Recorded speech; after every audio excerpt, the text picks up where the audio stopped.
ચૈતર વસાવા જેલમાં તો છે, પણ તેમનું ધારાસભ્ય પદ હજી યથાવત છે। આ ઘટના બાદ સવાલો ઘણા ઊભા થયા, પણ તેમના ધારાસભ્ય પદનું કોકડું હજી ગૂંચવાયેલું છે અને રાજનીતિમાં ચર્ચાઓ એવી જામી છે કે શું આની પાછળ પણ ભારતીય જનતા પાર્ટીની કોઈ નવી રાજનીતિ છે? કારણ કે ચૈતર વસાવાનું પદ સત્તાવાર રીતે હજી સુધી રદ થયું નથી। શું છે આખો મામલો, રાજનીતિ શું કહી રહી છે, આ વિષયને લઈને તેની વાત આ વિડીયોમાં। નમસ્કાર, હું હંસિની અને તમે જોઈ રહ્યા છો નિર્ભય ન્યૂઝ। આમ આદમી પાર્ટીના ધારાસભ્ય ચૈતર વસાવાને કોર્ટે 7 વર્ષની સજા ફટકારી દીધી છે। નિયમ એવું કહે છે કે 2 વર્ષથી વધુની સજા થાય એટલે ધારાસભ્ય પદ આપોઆપ નોન વર્કિંગ મોડમાં આવી જાય। કોર્ટના ઓર્ડરને આજે 15 દિવસ વીત્યા છે, ત્યારે હજી સુધી ચૈતર વસાવાનું પદ સત્તાવાર રીતે રદ થયું નથી। આ નિર્ણય કેમ વિલંબમાં મુકાયો છે તે મુદ્દે અત્યારે હાલ રાજનીતિમાં ચર્ચાઓ થઈ રહી છે અને આમ તો રાજકીય નિષ્ણાંતોના મતે ભાજપની એક રણનીતિ રહી છે કે વિરોધીઓને ક્યાં તો પક્ષપલટું કરાવે, ક્યાં તો ખોટા કેસમાં જેલમાં ધકેલે છે। ચૈતર વસાવાના કિસ્સામાં પણ કંઈક આવું જ બન્યું છે, પણ ભાજપનો આખો ખેલ ઊંધો પડે તેમ છે। આ જોતા આ કિસ્સામાં ભાજપ સરકારે તેલ જુઓ અને તેલની ધાર જુઓની નીતિ અપનાવી પડી રહી છે। રાજકીયમાં અત્યારે હાલ એવી પણ ચર્ચાઓ જામી છે કે નર્મદા જિલ્લામાં આપનું રાજકીય પ્રભુત્વ વધ્યું છે। એટલું જ નહીં, ભાજપના રાજકીય પેતરા વચ્ચે પણ ચૈતર વસાવા નર્મદા જિલ્લા પંચાયત કબજે કરવામાં સફળ રહ્યા છે। આ જોતા ભાજપે ચૈતર વસાવાના વિજય રથને રોકવા માટે ચૈતર વસાવાને કેસરીયો ખેસ પહેરાવવાના અથાગ પ્રયાસો કર્યા હતા। આમ છતાં પણ આ દાવ સફળ ન થયો। આખરે વન કર્મચારી પર હુમલો કરવાના કેસમાં ધારાસભ્ય ચૈતર વસાવાને જેલમાં જવાની નોબત આવી છે। હવે જ્યારે ચૈતર વસાવાનું ધારાસભ્યનું પદ રદ કરવાની વાત આવી છે, ત્યારે આ નિર્ણય લેવો ભાજપ સરકાર માટે કઠિન બન્યો છે। તેનું કારણ એ છે કે અસલી ખેલ તો આદિવાસી વોટ બેંકનો છે। ચૈતર વસાવા આદિવાસી વિસ્તારનો મોટો ચહેરો છે।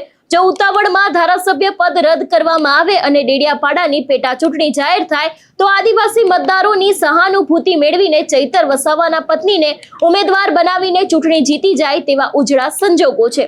આ જ વાતની ચિંતા શાસક પક્ષ ભાજપને સતાવી રહી છે।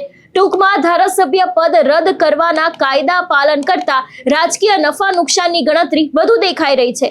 એટલે જ કદાચ ભાજપ સરકાર પણ અત્યારે તેલ દેખો અને તેલની ધાર દેખોની નીતિ અપનાવી રહી છે। ચૈતર વસાવાને જેલમાં ધકેલવાનો રાજકીય કારસો પણ હવે ઊંધો પડે તેમ છે।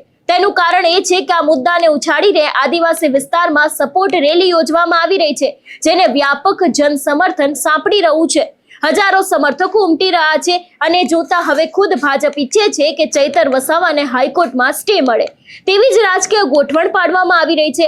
એટલા માટે જ ચૈતર વસાવાનું ધારાસભ્ય પદ રદ કરવામાં વિલંબ કરવામાં આવી રહ્યો છે। સરકાર દ્વારા ધીમી પ્રક્રિયા દરમિયાન ગુજરાત હાઈકોર્ટમાંથી સજા પર સ્ટે મેળવવામાં સફળ રહેશે તો ચૈતર વસાવાનું ધારાસભ્ય પદ બચી જશે। પણ અત્યારે હાલ જે રીતે ડેડિયાપાડાના ધારાસભ્ય ચૈતર વસાવા જેલની અંદર બંધ છે અને ક્યાંક એ જ વાત ભારતીય જનતા પાર્ટીને આગામી દિવસમાં ભારી પડી શકે એવી સંભાવનાઓ છે। આની પાછળ કારણ એટલું જ છે કે ચૈતર વસાવા માટે જે રીતે આદિવાસી સમાજ ભેગો થયો હતો, આમ આદમી પાર્ટી ભેગી થઈ હતી ને અલગ અલગ રાજ્યોના જે લોકો છે એ લોકો પણ આવ્યા હતા અને સીધા જ આક્ષેપો સરકારની સામે કરવામાં આવ્યા હતા। ન ફક્ત ચૈતર વસાવાની વાત, પણ એની સાથે બીજા ઘણા બધા એવા મુદ્દાઓ છે। આદિવાસીને લઈને જે મુદ્દાઓ છે એ પણ દરેક મુદ્દાઓને લઈને ક્યાંક આ સભાની અંદર વાત કરવામાં આવી હતી। જે રીતે અત્યારે હાલ આખી આ ઘટનાઓ સામે આવી રહી છે અને જે ધારાસભ્ય પદ રદ કરવાનું આખું કોકડું ગૂંચવાઈ રહ્યું છે, એની જ પાછળ ક્યાંક ભારતીય જનતા પાર્ટી પોતાની એક નવી જ રાજનીતિ કરી રહ્યું હોય એવું લાગી રહ્યું છે।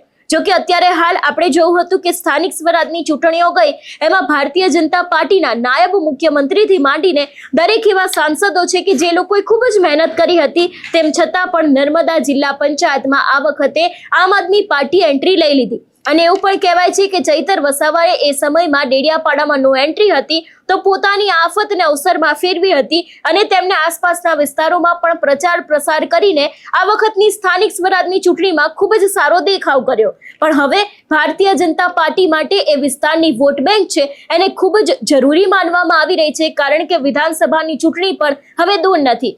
2027માં જો સૌથી વધારે રાજનીતિ ગરમાઈ રહી હોય તો અત્યારે હાલ 2027 વિધાનસભાની ચૂંટણી પહેલા પણ આદિવાસી વિસ્તારની વોટ બેંકને પણ ખૂબ જ જરૂરી માનવામાં આવી રહી છે।